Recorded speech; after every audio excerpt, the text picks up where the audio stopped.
Welcome to the Self-Care 101 podcast with your host, straight-talking life coach, Puja McClymont. This show provides simple self-development, supporting you to embody your self-worth so that you can live the happier, more fulfilled life that you deserve without burning out. Thank you so much for listening today. Hello, it's season 2, episode 16. How are you doing?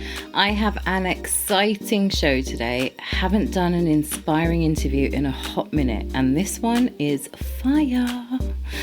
Do you think that you can survive a life-threatening disease just by adjusting your mindset? I know this is controversial, but babe, there's so much out there now attesting to holistic therapy beating disease, and obviously I am here for it all. I'm going to preach it, and now I'm discovering more sisters who are living, breathing, and preaching it too, so I am pumped. Donia Youssef is an award-winning author of adult and children's books. She's written a number of children's books to help kids understand cancer, including The Monster in Mummy. She is a fierce campaigner for mental health and uses her social platforms to give others a voice to share their stories. Plus, she's working on an incredible project that will provide care and support to those facing or overcoming cancer. Go check out her Instagram. You'll find the link in the show description. In this episode, Donia kindly shares her cancer journey, her strength, how she found the courage to get through the most traumatic times in her life, and that she attributes it all to her mindset. It's no secret that women have it tough, but I think stronger women have it a little tougher because of the picture that we portray to everyone else, that we're fine, and you know who you are. Asking for help, getting support, being vulnerable, and still carrying on with your day-to-day. It's a lot, and it takes its toll, especially if you don't have the right community behind you. Donia is a powerhouse, and I'm so grateful to have met her. She's definitely supposed to be in my life, and I hope yours too. This was such a brilliant chat. I hope it inspires you as much as it did me. So let's get to it.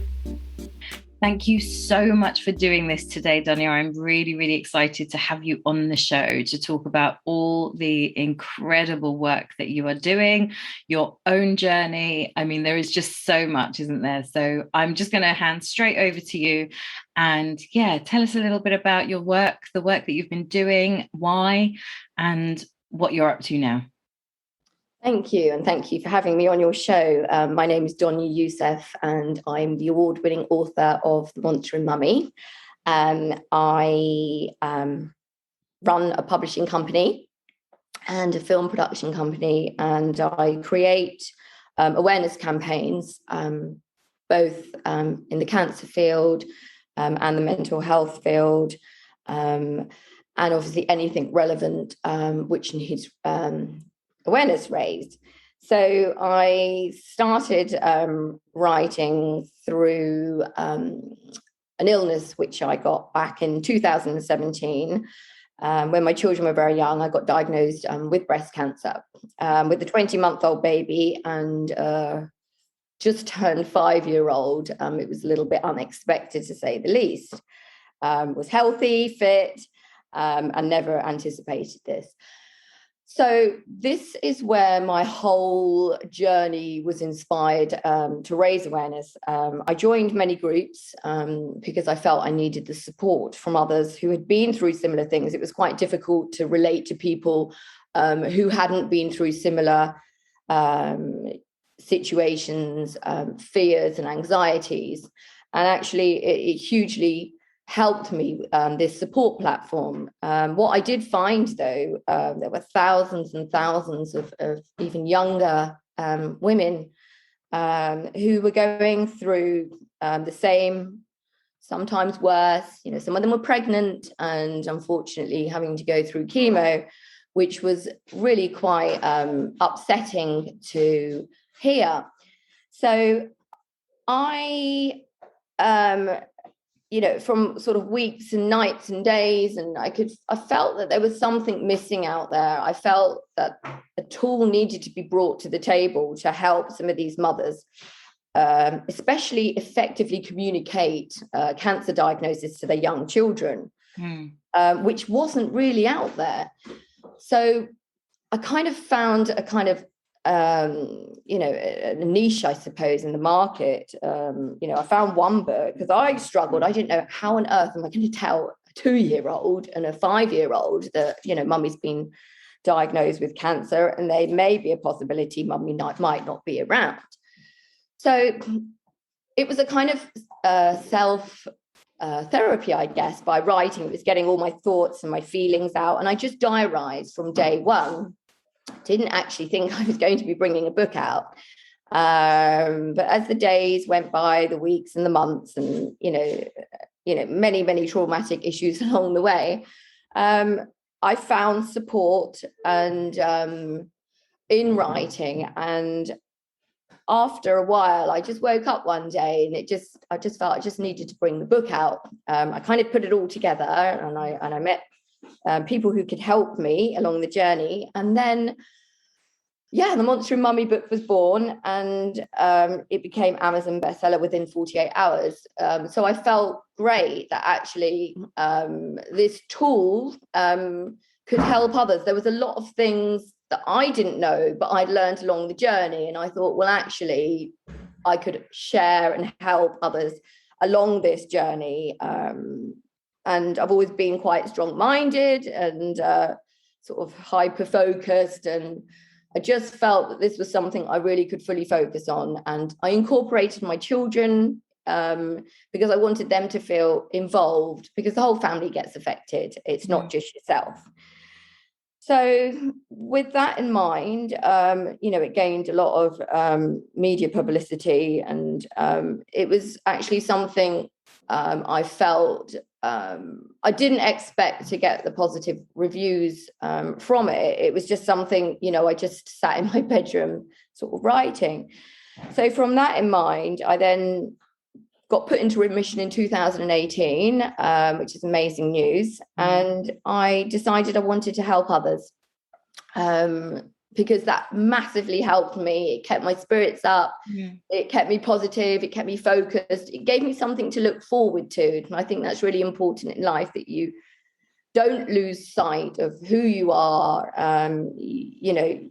You have a passion. You drill into what you enjoy, and you just keep things moving. Changes happen daily.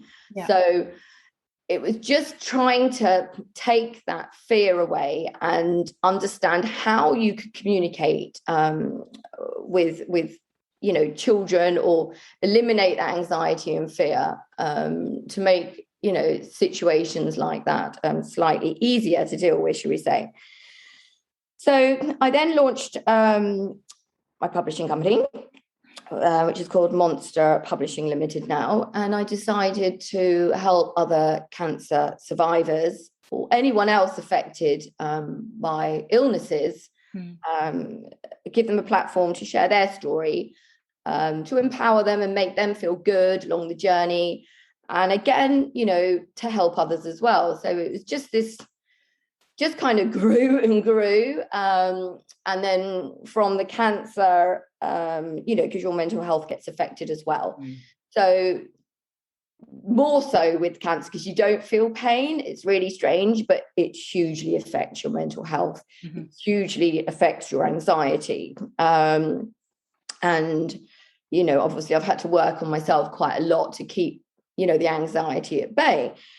So I started writing children's books on mental health. I'd obviously lost a sister to suicide just over 15 years ago now. So with that in mind as well, I wasn't quite ready to do any of that back then, but processing over the years, it's much easier to deal with, should we say. And I decided I just wanted to channel all this kind of traumatic things which have happened, and turn it around, spin it around into a positive, rather than kind of dwelling on it. And then the negative energy just goes into my body, and then, we're getting further illnesses. So I decided that I really wanted to kind of step up the game and really focus on bringing out things which have subtle meanings in them, which can actually help from the ages of, baby, toddlers, right through to adults. Mm-hmm. So yeah, I literally published, I've published over 20 books in the last couple of years and written them as well. So I've kind of, adapted this thirst for life and decided that, anyone can do anything they really want to if they put their mind to it. Yeah. And I think that's where I was kind of going as well, that we're all really valuable. We're all really special. We all can achieve, and like no one should judge anyone, whether they're going through any form of mental illness or a cancer diagnosis and they're too scared to speak up.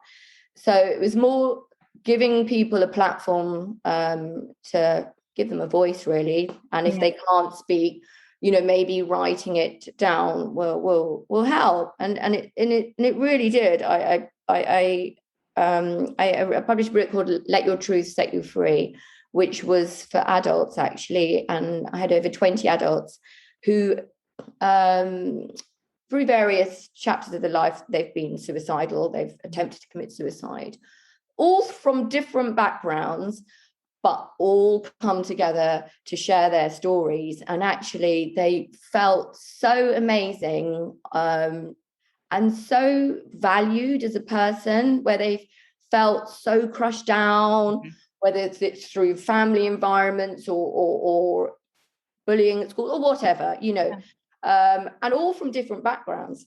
So I felt like them airing and sharing their stories has actually helped a lot of other people out there. And I just feel like where we are in this world now, there's just like so much hatred, so much anger. And it's like, social media is great if utilized correctly. However, people just, abuse it and abuse people on it. And it's just quite sad to see, really. And I felt like even some of the children's programs and the gaming that they're all on, it's like, we're going in a different level. And I just felt, let's get back and channel into ourselves and actually be better people and actually help our generations below and bring productive things to the table, which will help, some of the, I had to tread very carefully with the children, because sometimes they'll be watching the movies and stuff without their parents. But like with every Disney movie, someone dies. It's the way you deliver it. And actually it can really help people, because death is absolutely, we shouldn't fear it, basically. And it's something which is going to happen to us all. So facing death, for myself on multiple occasions, it actually helped me, release that fear, and is enabled me to, just be a lot more relaxed and bring to the table, things that will help others as well.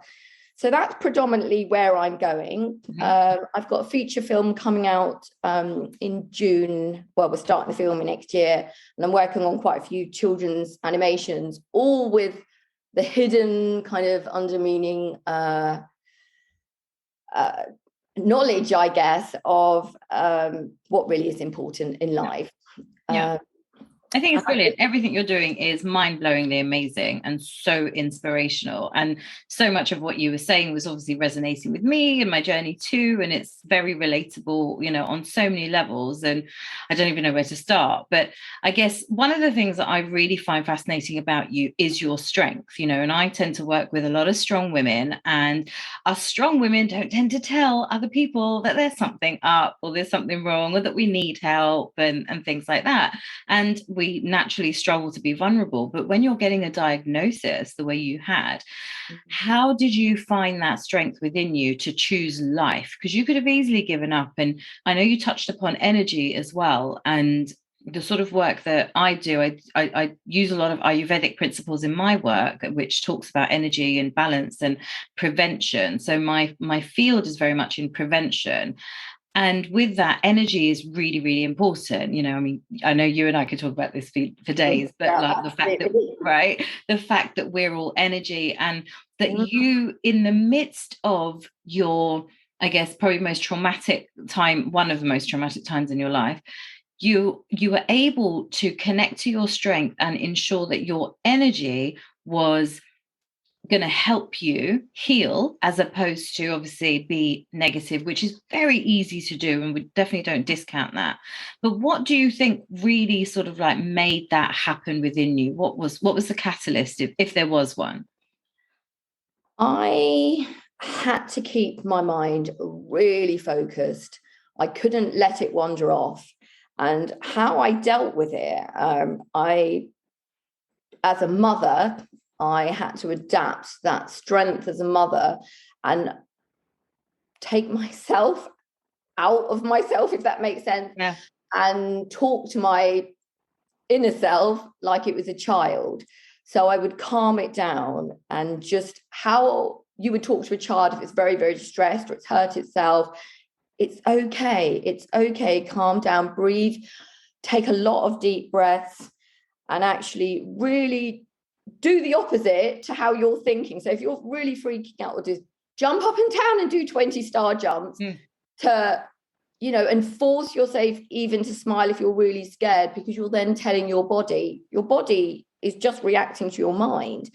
So it's really, really important to actually really channel and tell your mind, we all have millions of thoughts going through our mind on a daily basis, but it's actually, and we all have negative thoughts going, but it's actually saying, no, you're not welcome into my body. You're not welcome here. And actually, I'm going to do this today. I'm not going to do this.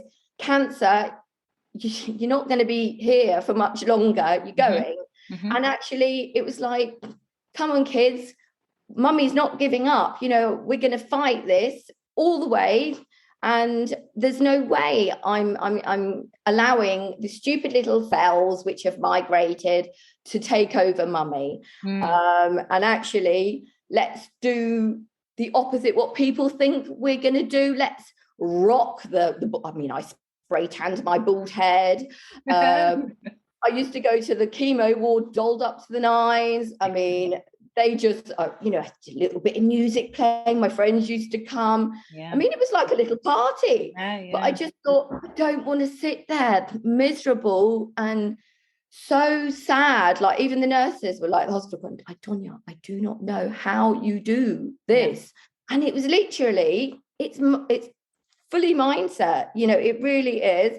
And I used to sit with the chemo going through, this red bag of poison going through my arms.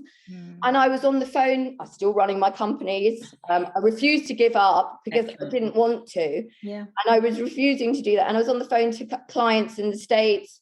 Hi, how are you? I might be vomiting in a few moments, but they can't see my face. Yeah. And actually still keeping it together. I worked the whole way through chemo. So you kept living, that's what I'm hearing. You kept living. Yeah. So the diagnosis was not your decision to stop living. The diagnosis was your decision to keep living, and then obviously do all the incredible things that you have been doing. I find it really interesting, so many things again that you've just hit upon, but mindset, big time. And obviously I yap for days about mindset and how, it is our brain, and we can choose to program it however we want, but you've got to believe that you can. And yes, there are there's various different tools that you can use to do it. Obviously find the ones that work for you. This is not just about law of attraction, and making you feel like you can't associate with this space of controlling your mind. But if you, and actually in The Secret, in the movie, there's a scene sort of very early on in the movie or the book where it says, when you stub your toe when you wake up in the morning and you just decide at that moment that your day is going to be awful, you've told your brain that that's what's going to be. It's going to be awful. And on the flip side, the sort of things that I do, I'm very, very vocal about creating a really strong morning routine, because that's the start of your day. You can control that before you do anything else. And I'm talking from the essence of or the minusculeness of literally getting out of bed and going to the bathroom.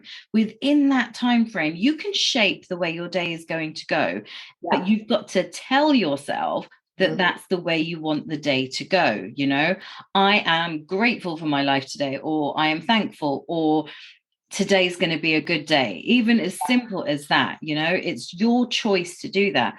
It's also your choice to, you know, feel as a victim to everything else around you. That's also a choice. And I know that this is a bit of a controversial topic, but there are so many much, you know, really highly revered people who talk about this, you know, psychologists and everything else, that say that you can reverse pretty much everything. The amount of studies that talk about, you know, holistic healing through the mind and body and prevention for so many ailments and stuff. Obviously, they don't get lots of what do you call it, column inches, because, you know, that's not going to support the medical industry. We understand that. But if you just give it a chance, what have you got to lose, right? And actually, when I was going through chemo, I couldn't have there was a lot of things that I wasn't allowed to take, wasn't allowed even to take a vitamin.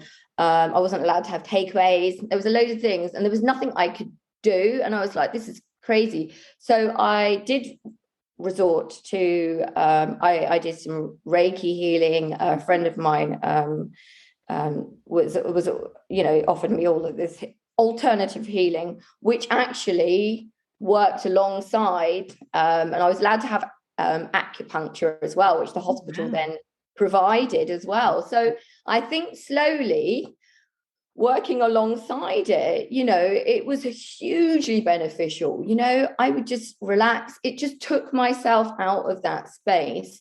You know, and again, it's like meditation, and some people find it awkward, but actually, you know, I listen to a lot at night and in the mornings, like you said, it's really, really important, because it's, you know, you wake up in the morning and it's that really, it will make or break your day. I mean, in the mornings, I mean, I do crazy dances for my kids. Come on, kids, it's the Happy Friday dance.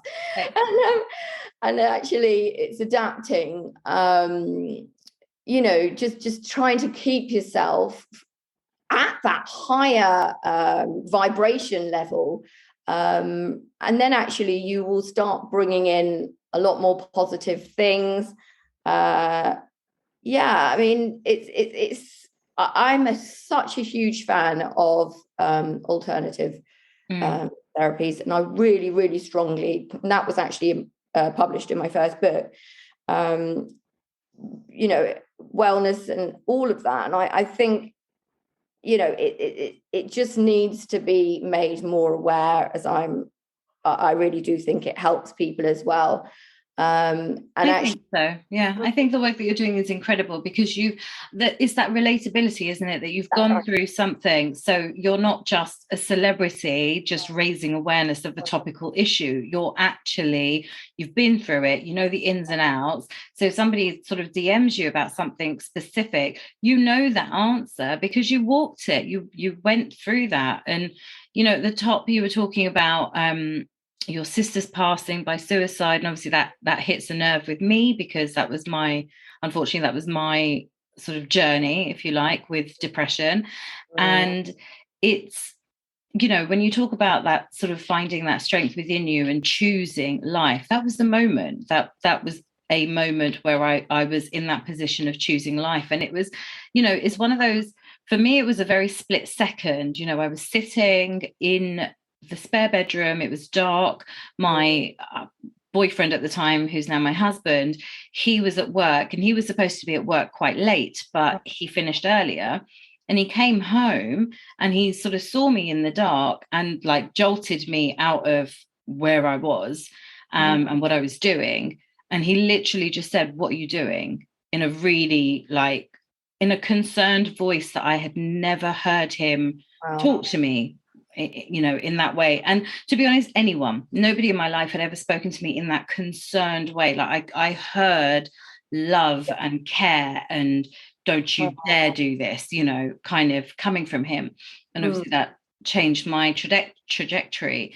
But it was it was that split second moment that made me choose life and go, okay, I need help. I don't know what help I need, but I need it. I don't know what to do now. I don't have anything else within me. And this is now, when is it? Like, this is almost 10 years ago. And everything was still we were aware, but not aware. It was still very much taboo. To think it's only 10 years ago. You and I can quantify 10 years, like, in a minute, right? But it was only 10 years ago. And there wasn't much information. When I told my friends, some of my close friends, they didn't know how to react. So I sort of did the due diligence for them and, got a link from the internet and sent it to them so they could understand what depression was, what I was going through, how I was feeling. And unfortunately, many of them couldn't help me. They couldn't relate. Not even relate, but they just couldn't do what I needed them to do. So I still almost had to be the strong person. And I was like, but I've fallen now. Like I've fallen. Now I need you to help me come back to myself, however you can. But they didn't. So that was very difficult. So I love that you were able to find support for what you were looking for. And obviously there is so much out there now, but I feel like because we're in the field, we're in this space, we're seeing a lot of things, and we think that everybody should be knowing more about this. But actually, when I talk to certain people, they are so far removed from mental health awareness, so far removed. Suicide prevention, they don't even realize that suicide is the biggest killer of That's right? Yeah. And it amazes me because these are, they might tell you about cryptocurrency, but they can't tell you about basic health facts that we experience day to day. It's insane. So I think what you're doing, obviously, is just incredible. And it's very much, when we had our first conversation, you and I were just batting. There was so much to talk about, so much that was relatable, because it feels good. Even for me, as someone who's gone through her own journey, and you've gone through your own journey, be it different, there's still so much comfort in knowing and talking to somebody who wants to talk about it. And you're not alone in that space either. There are other people out there as well. And this is where now there's another thing that I'm obviously just a new project that I've started. It's called the Rainbow Therapy Centre, which is actually bridging the gap between the primary services and the crisis, because actually prevention is better than cure. Once you've, the low risk suicide, should we say, they go into their 6-week counselling, therapy and services, and actually they're just left after 6 weeks and that's it. So basically I thought, they need a follow-up to see how they're doing after that. There's nothing out there. So what we wanted to do is actually speaking to multiple psychologists and stuff, there is nothing in that bridge. So we want to prevent them getting to the crisis team, which will then help the A&E, which obviously predominantly are going to save lives, and that's what we're trying to do. But like I said, I don't think anyone really understands, and obviously living with someone for 4 years in and out of mental hospitals was horrific, was absolutely horrific. It was the worst time of my life. When she died, it was a relief because there was none of that pain or worry. And it's a really weird way to think of someone, but no one could help my sister at the time, and the hospitals were horrendous. They spoke to her like, not as a human, and I believe everyone is equal. We all should have respect for each other. It doesn't matter who you are. And it just really saddened me. And then, when I knew she was going to die, I always used to, wait by that phone and worry, it's going to happen. And when it did happen, it wasn't a surprise, but it was the most painful experience of my life. And leaving 2 children at the age of 26 it should never have happened. It should never have happened, and you question it and you try and do things, but actually, preventing them and helping them. And so my therapy center that I'm about to launch is actually getting back to sort of the creativity and helping them, support them. So having all these different like themed therapy rooms, because actually stuck in a white room opposite, so very clinical, you feel like you're in a prison and you're being interrogated, or in a police cell. How's that going to relax anyone? And I've had counseling and I know how it feels, and actually it made me feel like I was a lesser person. It made me angry, but actually it helped down the line, once I could get myself out of my head at that time. So what I wanted to bring is obviously child therapy rooms where all these rooms are going to be themed: nature, art therapy, music therapy. We're going to bring color therapy, a lot of really creative to actually help these people. I'm fortunate, I can talk for England, but there's a lot of people who find it really hard to open up. And I think that's where I was with people, even through the whole cancer journey as well. I was so open on social media, but I had a lot of people saying, you've really helped me and my family, because my dad's going through cancer, or my sister, or whatever. And your page is really helping me understand what it's all about. So I knew it was, I knew it was, there was a need out there, and even down to this new therapy center now, it's all about, again, creating awareness and actually empowering these people to believe in themselves, and actually that they are worthy, they are wanted, and they are special. And eventually I'm going to be, having a little farm and bringing in animal therapy, because actually that's a huge thing, which, unconditional love, giving these people something different, something special, that they can zone out and feel safe in a beautiful, just a tranquil, and have a spa room as well. It's just something really special that they love to come to, and they're actually want to come to. Absolutely, because even like with what you're saying, like having this as that kind of in-betweeny that doesn't exist right now, it's just that there was a moment in my career as I was starting as a coach, and it was very much like, why isn't there something in between? Like after my sort of depression, it was very right, I've got depression, I've Googled the hell out of it, I've totally diagnosed myself, this is clearly depression, now what do I do? And Googling just kept telling me, go to your GP. So I was like, okay. And I went to my GP, and he said, he gave me 2 prescriptions. He was like, look, I can put you on antidepressants, or you can go away and be in the sun for a little while.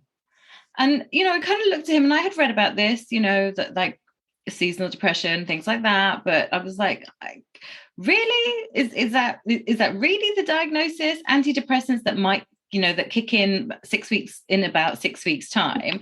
And I said to him, I was like, but I'm hurting now. So you've asked me to fill out this very basic 10 question bloody form that tells you that I am at risk of killing myself, and you have just said to me, I can give you antidepressants, but they're going to take 6 weeks, or you can book yourself a holiday, even though you're not working and you've got no bloody money, to go and sit in the sun for a couple of months.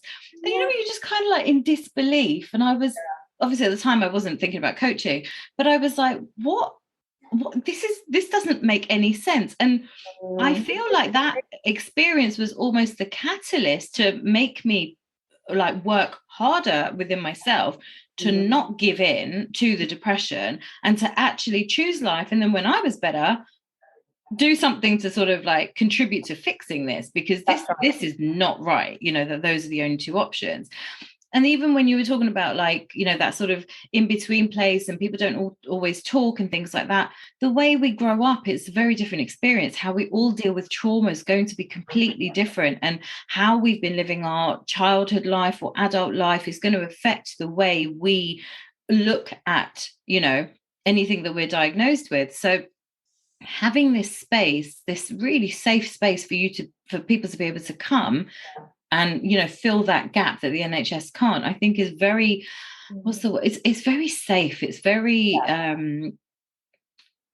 you know, it's all encompassing, and it's really what community is all about, supporting each other. We support each other less and less and less. We think we're there for people, but we're not. We're not. We're absolutely not. And it's not necessarily sort of like a you know, to say that we're bad people. It's just life is not allowing us to give as much as we can or want to give, or we give to the wrong places. You know, we're killing ourselves in a career, in a corporate career. We're killing ourselves, you know, month on month, earning the money, paying the bills, trying to look after kids, trying to raise kids. I mean, it's always that survival that in the last, I don't know, 10, 20 years, I feel like we have been in such a heavy survival mode that it's really hard to see how you can get yourself out.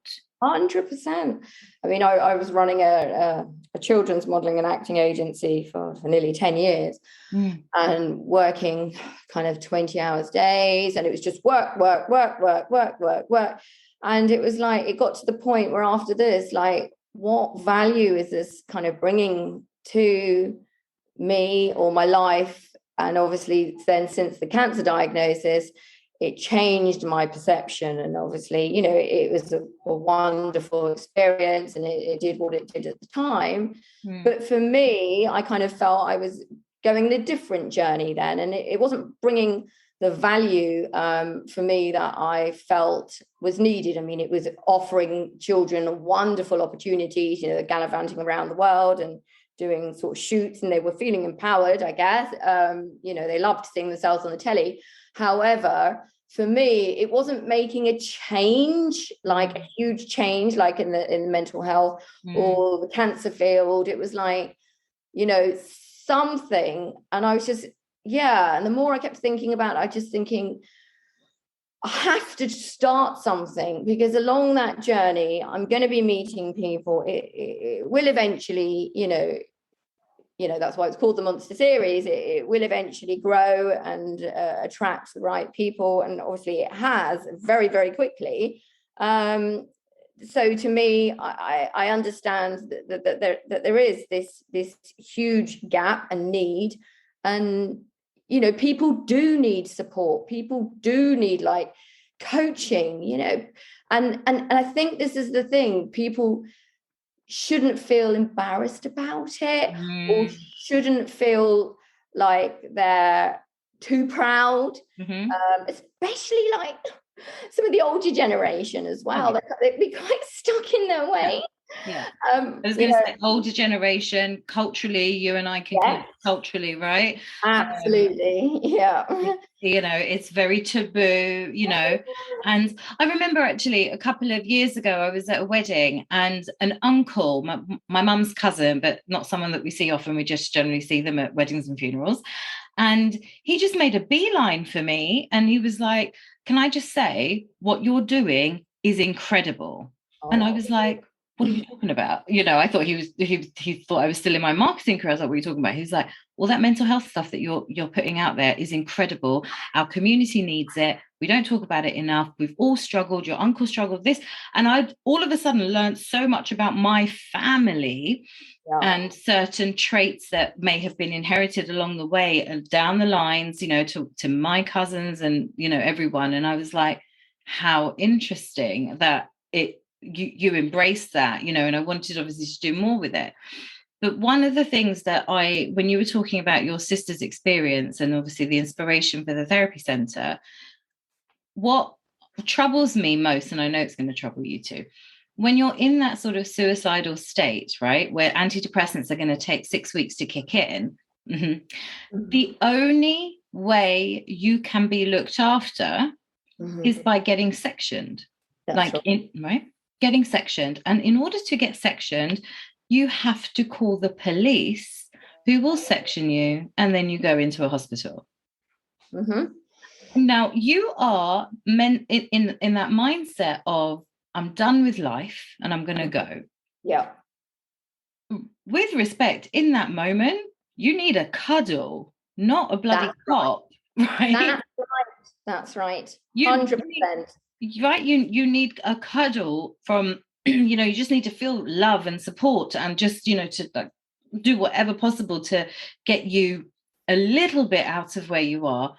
And yet the only way to give you support there and then is to call the police on you, so that you can be how traumatic. And then obviously then you're carted off to hospital, mental health ward, and then in the ward, like you say, the experience is so clinical and non-humane. But we are humans, and we have to. I can hear my voice getting into that ranty. No, I'm with you. So frustrating. How can you then be receptive to the therapy if you've just gone through potential suicide experience, then you've been arrested, well, not arrested, but sectioned by the police. They've been picked up by a police car, taken in that police car to a mental health ward where you're just checking in, or a unit or whatever. You're just checking in. It's like trauma on top of the trauma that you've experienced, right? All your life that got you to this point. And then you're treated, annoyingly. And I appreciate everyone's got a job to do and they do what they can.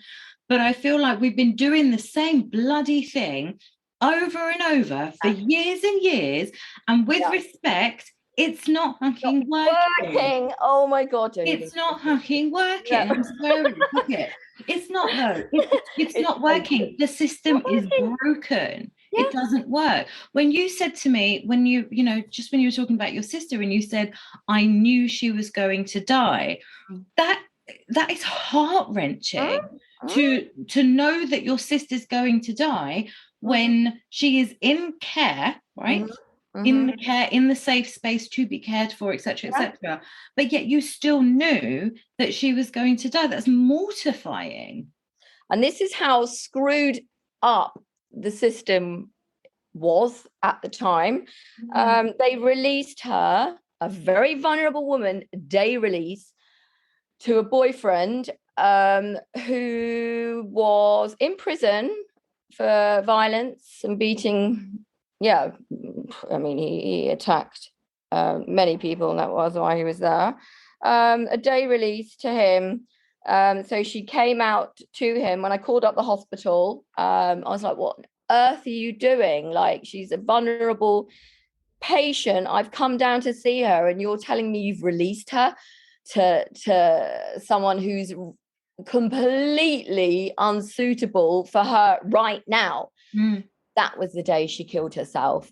And actually, he used to be very violent towards her. And, she went to a petrol station, and he went to pay for the petrol, and she drove off. And then she jumped off a building. So, I was so angry with the hospital. I was like, what that? It's just like common sense. What the hell are you lot doing? I mean, we sued them because, you can't do shit like that. It's like, there's no common sense. It's like, let's just sedate them. They don't need that. They just, like you said, they just want a hug. They want to feel safe. What would you do with a child who's so scared, who's absolutely freaked out? Call the police and lob them into a unit, lock the door. Oh, here you go. Here's another injection. Shut up. No. And, it's disgusting. But this is what happened. I couldn't get through to people. I couldn't, it was like, it was just so frustrating. And obviously it's taken me time to heal. But now I've got my voice. I'm like, no, something has to change. Like you said, that's not worked. You've done nothing to change this system. And there's no awareness on how many suicides or people are dying daily. Now, listen, babe, and you know what? Like, what you're saying, obviously spot on.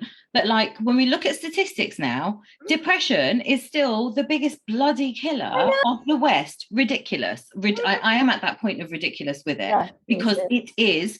And I'm going to say it because I've done enough research. I've spoken to enough doctors about this, medically trained doctors, white papers, whatever. It is preventable. It is curable. It is manageable. That's right. And it's become a badge of honor. I've got chronic anxiety. I've got chronic depression. I've got this. I've got that. And it's like, you're accepting it, which is why you have it. Choose not to accept it. Try a different route. You can stay on your antidepressants. You can still have your safety net of pills. Fine. But try something else and watch what will happen to your life. Like almost, I mean, obviously I can't guarantee shit. No one can. But I can guarantee something's going to change. Something's going to shift, and it's going to shift for the better. Why 100%. Would you not want to do that? You know? I actually had a coach afterwards, which was really interesting, obviously, since speaking to you. And actually, I didn't even know about coaches prior, but it was all about shifting and the paradigms that you face, the blockages. And I didn't know anything about this prior. And actually, it was amazing. I followed quite a lot of Bob Proctor as well. Oh, yeah. And actually, once I really understood and channeled it, it was a life changer. And actually, it helps in every aspect of your life. So, I mean, I'm a huge advocate for all of this now, because it works. It's, it's definitely worked for me. Totally. And I'm sure it would work for others as well. Yeah, it totally does. It's that, that fear that we have, that doubt. Oh, but I don't know if it's going to work. And granted, there are crappy people out there. Don't get me wrong. And with any type of therapeutic therapy, coaching, counseling, whatever, it's always down to the rapport that you have with your actual therapist. So you might have to kiss a few frogs before you find someone. But if you're going through the NHS's system because you think it should be free and blah, blah, blah, then what happens is you are given whatever you're given and you've got to suck it up. Then people have a bad experience, in inverted commas, of counseling. Yeah, I had counseling, but it was shit. It didn't work. And I'm having this conversation now with some other like professional coaches. And when I say professional coaches, I mean coaches who give a shit about what they're doing, I wholeheartedly give a shit. And we've been talking about that gap between the stigma of counseling, that bad experience that people have, they talk about from counseling, and how coaching sort of like slots into that. Because what unfortunately people do is counseling has been the place that people have to go when there's a mental health problem. And with some things, absolutely 100%, yes. But it's obviously based in the past. And the problem that we tend to have, most of us, the problems that we do have, the manageable problems that we have, or the manageable depression and anxiety that we have, can be dealt with if we can deal with the issue head on in the present, which is where coaching comes into play. I love it. It's the present. Because actually sometimes reliving and keep reliving the past, it's like you're just highlighting. I get it, it's accepting, forgiving, and, processing it. But actually that doesn't work for everybody.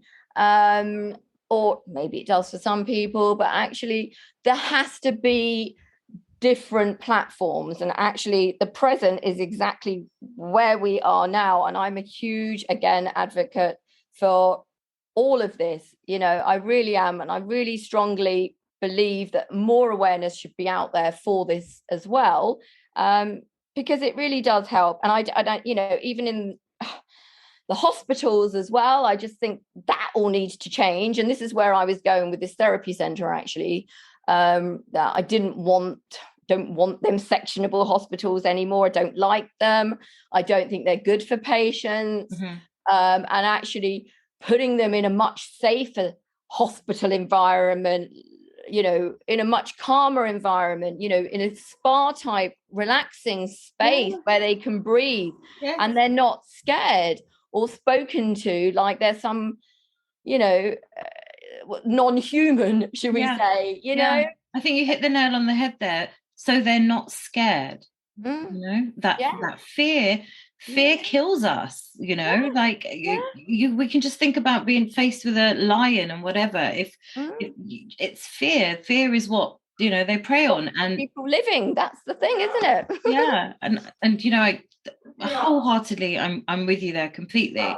There was something that you were saying as well about the no, that's what it was, a little story about the mental health ward. So one of my clients was a mental health nurse, and when COVID hit, she was reaching out to me for some support. So we were chatting, and I was like, you know, what's the landscape like? And she's like, oh, I've been deployed to the old people's ward, and they've shut down the mental health ward. And I was like, hold on. You had high risk people who are high risk at causing harm to themselves or to other people. And where did they go? Yeah. And she said to me, literally out on the street. Oh, no. You're in the middle of a pandemic. You've shut down a mental health ward with super vulnerable people who can hurt themselves or cause harm to other people. But you shut down that ward and you just let them out. It's... And I haven't seen the statistics yet. And you know what? They probably won't even allow us to see the statistics of that. No. But surely, because this is common sense here, right? You and me just talking straight up. Because of our experiences, we know that a high percentage of those people are no longer here. Yeah, that's right. Right? Or they've caused harm to other people. And it's twisted. It's not treating people like human beings. And that's what I get pissed off about in my whole, like all of this like human behavior space that I've been in for the past, 7 years now. It's this whole not treating people like human beings. Like you said about social media, trolls and all this negativity. We're human beings. We're not robots. We can't, we can't replicate us, algorithms or not. We are still human beings. We still, at the end of the day, need comfort, touch, companionship, love. Like that is our makeup, you know, very well documented. If you think I'm being woo-woo, right? It's well documented that we are social creatures. We need love. That is what keeps us mentally well and everything else. And so many people don't get the love that they need. One thing is said to them when they're 5 years old and it's stuck. For whatever reason, that thing's stuck, and that has then paved their path for the rest of their lives. That's right. And what do they need? They need unconditional love, right? Right. Yep. Couldn't agree more. Donia, I think let's leave it there. I think if anything, I'm going to call you back onto the show. We'll talk about something else because we could talk for ages, right? We're so in sync and both so passionate. That totally comes through. I'm so grateful for you for sharing, obviously, your story and things about your sister. I think the books are so amazing. I can't wait to see them in schools everywhere as well. Thank you. Yes. Absolutely brilliant. Yeah, good luck with your film. Like that's, I'm looking Thank you. I know, it's so exciting. So exciting. But even on that, just very quickly, like Inside Out, the movie, the Pixar movie. Yeah. I showed it to my son. He's watched it twice now, once when he was a little bit younger and once now, and he's 5. And after watching it, he has been much more articulate now about his emotions. Oh, brilliant. I can't tell you. Obviously we're very self-aware in this family and everything else, right? Poor kid.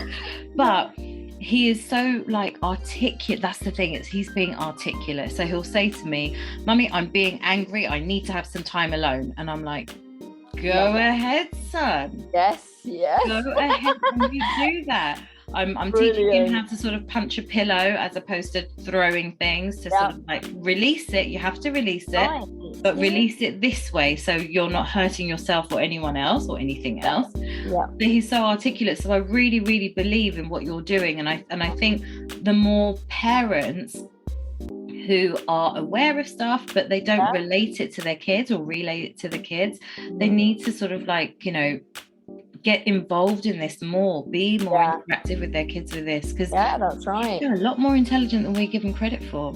Yes. Oh my goodness, 100%. And you know they're our future at the end of the day, and we need to help them as much as we can. But I'm all with you, and I'm just really grateful for you to have me on your show as well. So thank you. Not at all. Would you love to have the support of a strong woman who's not afraid to see your dark side or your secret side? Then I'd like to invite you to have a 1 hour, totally free coaching experience with me. In that hour, I'm going to show you exactly how you'll be able to have what you want from your life. So what are you waiting for? Do it now. Tap out of the podcast app, head to my website, PujaMcClymont.com, and book your call with me on the homepage. Talk to you soon. Thank you for listening to the Self-Care 101 podcast. If you enjoyed the show, please subscribe, rate and review over on Apple Podcasts so that other people like you can find the show. For more information about the work I do, head over to my website, PujaMcClymont.com, and for daily inspiration, please follow me on Instagram at PujaMcClymont. Sending love and talk to you soon.